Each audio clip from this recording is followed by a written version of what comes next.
나에게는 작은 루틴이 생겼다. 매일 아침 커피를 내리고 창밖을 보는 단 5분. 대단한 것도 아닌데 그 며칠간의 반복이 이상하게 나를 붙들어줬다. 처음엔 우연찮게 형성된 행동이었다. 어느 날 동이 틀 무렵 갑자기 눈을 일찍 뜬 것이다. 밤새 자다 일어나 멍한 얼굴로 나도 모르게 물을 끓이고 커피를 내렸다. 그런데 그 사이 거실의 공기가 천천히 깨어났다. 아무도 말을 걸지 않는 시간, 그 조용한 틈에서 나는 창밖을 보았다. 익숙한 골목, 간간히 지나가는 사람들, 그리고 여전히 그 자리에 서 있는 나무. 딱히 감동적인 장면이 펼쳐지는 것도 아니었다. 그런데도 그 고요한 순간이 이상하게도 괜찮다는 기분이 조금씩 스며들었다. 마치 몸보다 마음이 먼저 안정을 느끼는 기분. 한동안 나는 정신없이 살았다. 시간이 아까워 아침도 거르고 눈을 뜨자마자 핸드폰부터 확인했다. 그러다 보니 몸도 무겁고 하루의 시작이 늘 피곤했다. 내가 언제부터 이렇게 조급한 사람이 되었을까? 그렇게 살아도 결과가 더 좋은 것도 아니었는데. 며칠째 되던 날, 그날도 무심코 커피를 내리고 창밖을 본 순간 마음속에 문득 이런 생각이 들었다. 지금 이 5분이 내 하루 중 가장 나다운 시간일지도 몰라. 그렇다. 하루의 대부분은 왠지 내가 아닌 다른 존재인 듯한 이상한 괴리감이 들었는데 커피를 내리는 이 순간은 정말 나라는 생각이 들었다. 그날 이후 나는 이 작은 루틴을 더 정성스럽게 챙기기 시작했다. 커피를 고를 때 향을 맡아보고 컵을 천천히 손에 쥐고 날씨에 따라 커튼을 조절하고 그렇게 하루에 단 5분이라도 나에게 집중하는 시간을 갖게 되었다. 놀라운 변화는 그때부터였다. 하루 종일 이어지던 막연한 불안이 조금 줄었고 나도 모르게 내뱉던 짜증이 줄어들었다. 어떤 날은 도저히 일어나기 싫은 날에도 커피 내릴 시간이다라는 생각만으로 몸을 일으킬 수 있었다. 도대체 왜일까? 왜 그렇게 사소한 시간이 내 몸을 움직이게 만들었을까? 잠도 덜 깬 피곤한 아침, 침대에서 등을 떼기조차 힘들던 그날도 커피를 내린다는 이유 하나로 나를 일으켜 세웠다. 대체 왜일까? 감성적인 해석은 충분히 했지만 문득 좀 더 이유를 알고 싶었다. 그래서 정신건강의학과 전문의로 일하고 있는 친구를 찾아갔다. 오랜만에 만난 자리였지만 그는 내 이야기를 처음부터 끝까지 묵묵히 들어주었다. 아침마다 커피를 내리고 창밖을 본다고? 그가 미소를 지으며 물었다.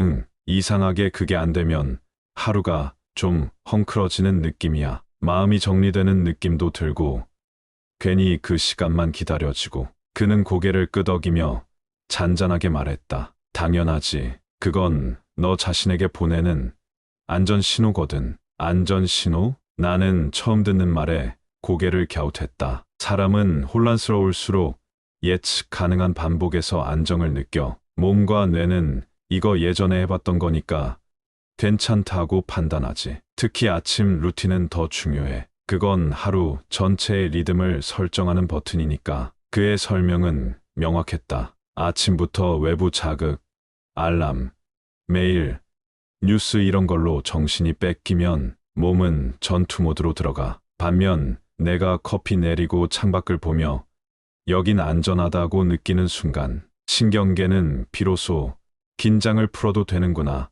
하고 받아들이는 거야. 그게 바로 회복 모드, 즉 부교감 신경계가 작동하는 순간이지. 나는 감탄하며 들었다. 그저 취향이나 기분의 문제라고 여겼던 것이 사실은 몸이 살아남기 위해 찾은 방식이었다니. 그리고 그런 루틴은 뇌에게 세상은 예측 가능하다는 감각을 심어줘. 불안한 사람들일수록 자꾸 무슨 일이 생길 것 같아 하잖아. 근데 루틴은 그 반대야. 오늘도 어제처럼 별일 없겠구나라는 신호를 반복해서 심어주는 거지. 나는 고개를 끄덕였다. 그래서였구나. 내가 그 5분을 붙들고 있었던 이유가. 그럼 나 꽤 좋은 치료법을 쓰고 있었던 거네? 내가 웃으며 말하자 친구도 함께 웃었다.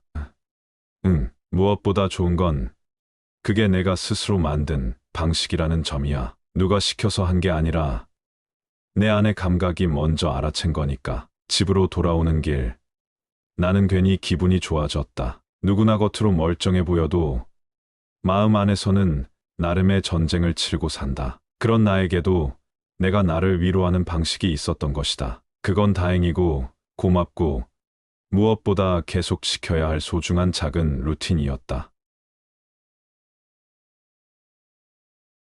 며칠이 지나고 문득 이런 생각이 들었다. 나만 이런 루틴을 갖고 있는 걸까? 혹시 다른 사람들도 각자의 방식으로 마음을 돌보고 있는 건 아닐까? 그런 호기심에 나는 서점 잡지 코너에서 자기 돌봄의 기술이라는 특집 기사를 발견했다. 한 유명 여성지의 기획 기사였는데 표지에는 이렇게 쓰여 있었다. 작고 느리게, 그러나 분명히 나를 바꾼 습관들. 커피를 마시며 그 잡지를 넘기는 순간 나는 금세 빨려 들어갔다. 어느 예술가는 매일 아침 같은 노래 한 곡을 반복해 들으며 하루를 시작한다고 했다. 그 음악이 흐를 때만큼은 세상에서 자신이 가장 편안해진다고 했다. 한 간호사는 교대 근무를 마치고 집에 돌아오면 반드시 발을 따뜻한 물에 담근다고 했다. 그건 몸보다 마음의 긴장을 먼저 녹이기 위한 의식이라고. 놀라웠다. 모두가 거창한 명상이나 고가의 테라피 대신 아주 작고 개인적인 루틴을 갖고 있었다. 심지어 한 사람은 매일 밤 자기 전 오늘도 살아남았다라고 중얼거리며 일기를 쓴다고 했다. 처음엔 우울해서 시작했지만 어느 날부터인가 그 말이 자신에게 위로로 들리더라는 것이다. 그 글들을 읽으며 나는 깨달았다. 사람들은 이미 알고 있었다. 세상이 거칠고 예측할 수 없고 때때로 너무 빠르게 흘러간다는 걸. 그래서 그 안에서 자신만의 작은 나침반을 찾으려 애쓰고 있었다. 그리고 그 나침반이 바로 아침의 음악, 따뜻한 물 한 대야, 한 줄의 자기 고백, 혹은 나의 커피 한 잔 같은 것들이었다. 루틴은 누군가에게는 그저 습관일지 몰라도 누군가에게는 삶의 균형을 겨우 붙잡고 있는 밧줄이었다. 누군가는 말로 꺼내지 못할 상처를 그런 반복을 통해 매일 조금씩 꿰매고 있었다. 그날 이후 나는 사람들의 루틴이 궁금해졌다. 친구들에게, 동료들에게, 심지어 낯선 인터넷 커뮤니티 사람들에게도 물어보기 시작했다. 당신을 지켜주는 작은 루틴이 있나요? 어떤 이들은 새벽에 조깅이라 했고, 어떤 이들은 반려식물에게 이름을 붙이고 말을 거는 일이었다고 했다. 그리고 또 누군가는 하루에 단 한 번 거울을 보며 자신에게 괜찮다고 말해주는 거라고 했다. 모두가 다르고 모두가 같았다. 그들은 각자의 방식으로 자신을 붙들고 있었다. 불안과 피로, 외로움과 싸우면서도 삶을 가볍게 놓아버리지 않기 위해. 이제 나는 믿는다. 루틴은 사치가 아니라 생존의 기술이다. 지금 이 영상을 보고 있는 당신에게도 어쩌면 작고 느린 무언가가 이미 존재하고 있을지도 모른다. 그것을 무시하지 마시라. 어쩌면 그것이 아주 오랫동안 당신을 지켜줄 것이다.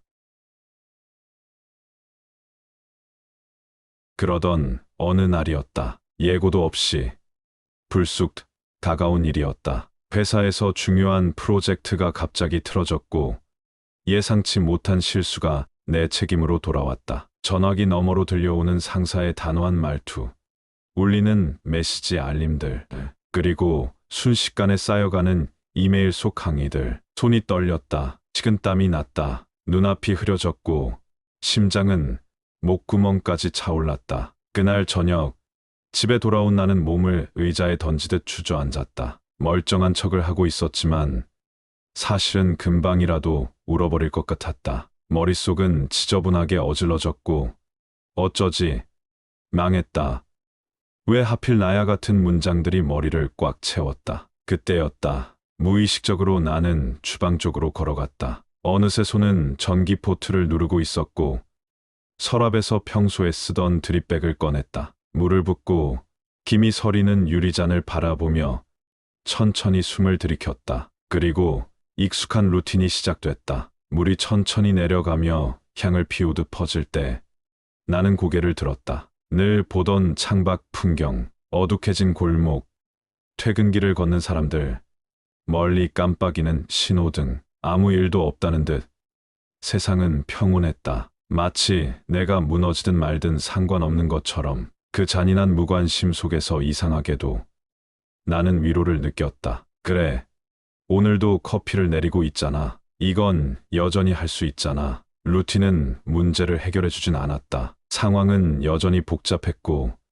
내일도 험난할 것이었다. 그런데 그 순간만큼은 내가 무너지지 않아도 된다는 걸 느꼈다. 나라는 존재가 아직은 괜찮다는 걸 그 익숙한 향과 움직임이 알려주었다. 그날 밤 나는 평소보다 일찍 잠자리에 들었다. 그리고 다음 날 다시 회사에 나가 해결을 시작했다. 사과할 것은 사과했고 책임질 것은 책임졌고 동료들의 냉랭한 시선도 정면으로 마주했다. 물론 쉽게 회복되진 않았다. 하지만 예전 같았으면 며칠이고 방 안에 틀어박혀 스스로를 더 몰아붙였을 텐데 이번엔 그렇지 않았다. 나는 내내 흔들렸지만 부러지지 않았다. 생각해보면 그건 커피 한 잔의 힘이 아니라 나 자신과 매일 만나온 시간의 힘이었다. 루틴은 단순히 습관이 아니었다. 그건 나를 향한 신뢰였다. 오늘도 어김없이 나를 돌보겠다는 조용한 약속. 그 약속을 지켜낸 날들이 나를 무너지지 않게 만들었던 것이다. 며칠 후 회사에 외부 강연자가 온다는 공지가 떴다. 솔직히 그다지 기대하진 않았다. 늘 그렇듯 형식적인 동기부여나 진부한 성공담이겠거니 하고 생각했다. 하지만 루틴이라는 단어를 본 순간 나는 자세를 고쳐 앉았다. 작은 루틴이 바꾸는 큰 인생. 그게 오늘 강연의 제목이었다. 강단에 선 사람은 조용한 인상이었다. 목소리도 크지 않았다. 하지만 시작부터 묘하게 집중이 되었다. 대단한 루틴이 아니어도 됩니다. 그는 말했다. 매일 새벽 5시에 일어나 달리는 사람만이 루틴을 갖는 건 아닙니다. 하루 한 잔의 차, 출근 전 책 한 쪽, 잠들기 전 창밖 보기. 그 어떤 것도 꾸준히 한다면 당신의 루틴입니다. 그 말을 듣는 순간 마치 나 자신이 무대 위에서 소개된 것 같았다.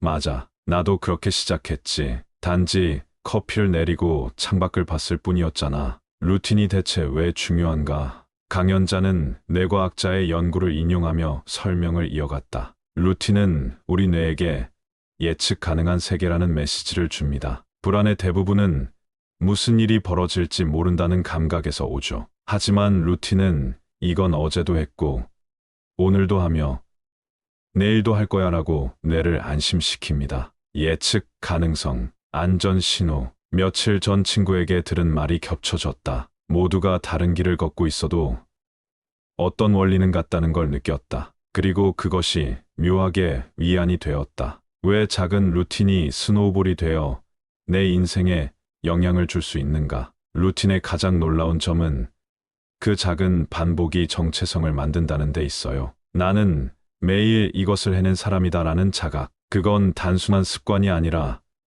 자신감과 자존감의 씨앗이 됩니다. 그 말에 나는 눈을 감았다.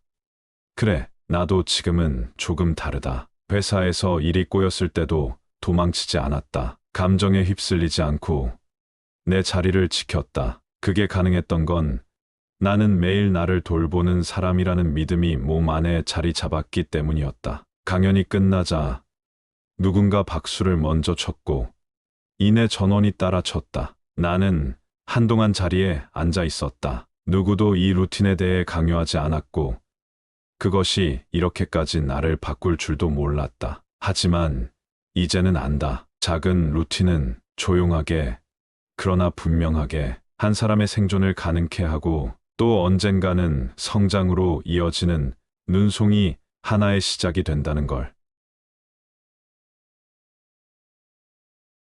나는 그날 이후 달라진 삶을 살고 있는 건 아니다. 여전히 출근길은 정신없고 일은 버겁고 피로는 쉽게 쌓인다. 하지만 나는 안다. 무너질 듯한 순간이 와도 나를 잠시 붙들어 줄 시간이 있다는 걸. 내가 나에게 보내는 아주 조용한 구조 신호가 있다는 걸. 누구는 그것을 걷기라고 부르고, 누구는 글쓰기, 누구는 아침 창문을 여는 일이라고 부른다. 그리고 나는 커피 내리기라고 부른다. 그건 거창한 변화의 시작이 아니었다. 그저 하루를 조금 더 살아낼 수 있게 해준 시간이었다. 하지만 그 하루가 이어지고 이어져 지금의 내가 되었다. 그러니 이제 나는 조심스레 묻고 싶다. 당신도 당신을 지켜주는 루틴이 있습니까? 만약 아직 없다면 오늘 하루의 어느 조용한 틈에서 그 작고 단단한 약속을 당신 자신에게 건네보기를 바랍니다. 그건 분명 당신이 당신을 다시 만나는 시작이 될 것입니다.